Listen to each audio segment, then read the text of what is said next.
ស្ដីបងប្អូនពុំមីញតែជនមហាតកលសនគ្នាបានគេជាឆុតកម្រាលជើងឆុត GN8 មួយទៀតហើយបាទប៉ុន្តែពណ៌ខ្មៅធ្នេកាអំពៅអញ្ចឹងសម្រាប់អតិថិជនគាត់កំងជាមួយនឹងកម្រាលជើង GN8 ទៅដាក់ដល់ខេតខ្លួនឯងតែម្ដងបាទអញ្ចឹងជាមួយនឹងពណ៌ខ្មៅឡាយធ្នេកាអំពៅផងដែរនេះគឺជា logo ខាងតកង់ខាង passenger រំលេចជាមួយនឹង logo GN8 យ៉ាងស្រស់ស្អាតផងដែរហើយមួយឆុតរបស់គេពេញនៅក្នុងបាននេះទាំងអស់តែម្ដងអញ្ចឹងអតិថិជនគាត់កំងយកទៅដាក់ខ្លួនឯងហើយឡាន GN8 នេះបើនិយាយពីដាក់វិញគឺងាយស្រួលដាក់ខ្លាំងមែនតើ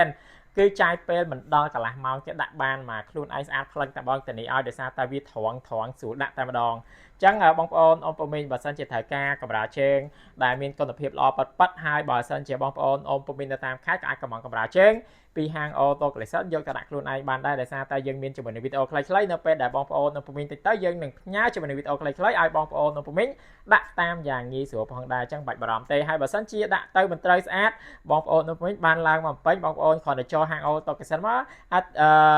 បុគ្គលិករបស់ហាង Auto Collection នឹងដាក់ជូនបងប្អូនពុំមីងមកស្អាតផ្លឹងតែម្ដងដោយអត់មានគិតលុយសេវាកម្មទេគឺយើង free តែម្ដងបាទអូខេអរគុណច្រើន